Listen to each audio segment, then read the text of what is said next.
Hello everyone, আসসালামু আলাইকুম। এখন তো বর্ষাকাল, তো বর্ষাকাল মানে হচ্ছে ইলিশ মাছ আর খিচুড়ি। তো আমার বর্ষাকালে খিচুড়ি খেতে ভীষণ ভালো লাগে, আর ইলিশের সিজনে তো ইলিশ হলে তো কোনো কথাই নেই। আমি আউশ চাল নিয়ে এসেছি, লাল চাল, তো মুগ ডাল, মুসুর ডাল, আর সাথে আলু, পেঁয়াজ, আর হচ্ছে গিয়ে 8 পিসের মতন ইলিশ মাছ নিয়ে নিয়েছি। এখন চলে যাব মূল রান্নায়। একটা হাঁড়ি বসিয়ে নিয়েছি বড় দেখে, যাতে খিচুড়ি রান্না করব এর জন্য। শুকনো মরিচ, পেঁয়াজ খুব সুন্দর করে ভেজে নিচ্ছি।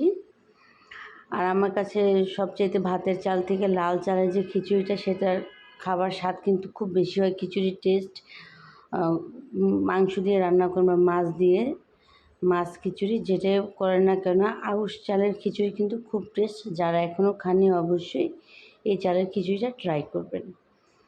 আমি পেঁয়াজ আর আলুটা খুব সুন্দর করে ভেজে নিচ্ছি। এখন হালকা ভাজা হয়ে গেছে, এই পর্যায়ে দিয়ে দিচ্ছি হচ্ছে পরিমাণ মতন আদা, রসুন, হলুদের গুঁড়া, মরিচের গুঁড়া, আর হচ্ছে ধনিয়ার গুঁড়া। আমি জিরার গুঁড়া ইউজ করিনি, ধনিয়ার গুঁড়াটা ইউজ করেছি।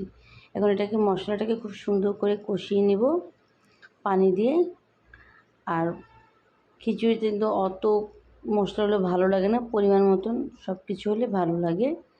তো মশলাটা কষানো হয়ে গেছে, একটু ঢাকনা দিয়ে ঢেকে দিলাম।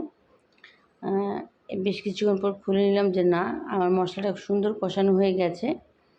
এই পর্যায়ে আমি দিয়ে দিলাম হচ্ছে ধুয়ে পরিষ্কার করে রাখা ইলিশ মাছ। আমি লেজা সহ 8 পিস নিয়ে নিয়েছি।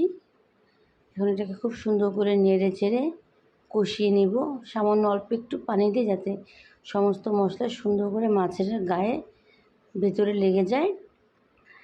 কারণ এটাকে রান্না করার পর একটু পরে এটা আমি তুলে ফেলবো।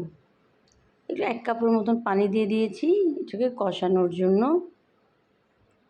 আর ধন্যবাদ যারা এতটা সময় নিয়ে আমার ভিডিওটা দেখছেন। অবশ্যই যারা ইউটিউব থেকে দেখছেন চ্যানেলটা সাবস্ক্রাইব করে দিবেন এবং শেয়ার করে দিবেন।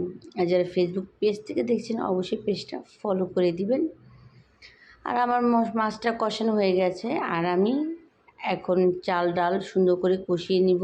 পরিমাণ মতন কাঁচামরিচ দিয়ে দিলাম, আস্তে মাঝখান দিয়ে একটু ফালি করে দিয়ে দিয়েছি। আর মাছটাকে উঠিয়ে রেখেছি, কারণ না তো একদম ভেঙে গেলে তো খুব কাটা কাটা লাগবে, তখন আর খাওয়া যাবে না। আর এর জন্য মাছটাকে খুব সুন্দর করে কষিয়ে উঠিয়ে রেখে এখন চাল ডালটাকে কষিয়ে নিলাম।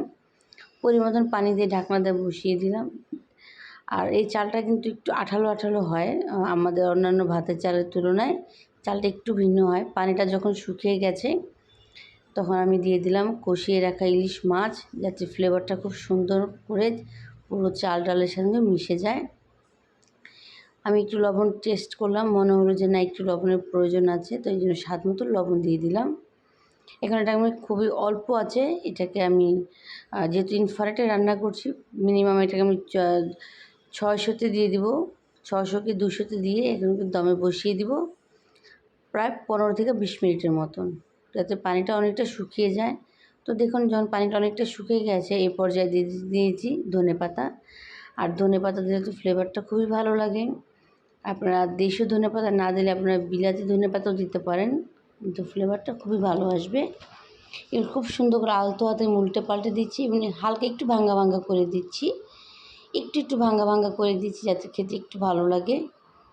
কিন্তু নেড়ে চেড়ে আবারও ঠিক আমি এটাকে 10 থেকে 15 মিনিটের মতন এটাকে আমি দমে বসিয়ে রাখবো, আরও সামান্য কিছু ধনেপাতা দিয়ে, যাতে এপাট ওপাট করে সুন্দর একটা ফ্লেভার আসে। আর দিয়ে দিব সামান্য পরিমাণ প্রায় 2 টেবিল চামচের মতন হচ্ছে ঘি।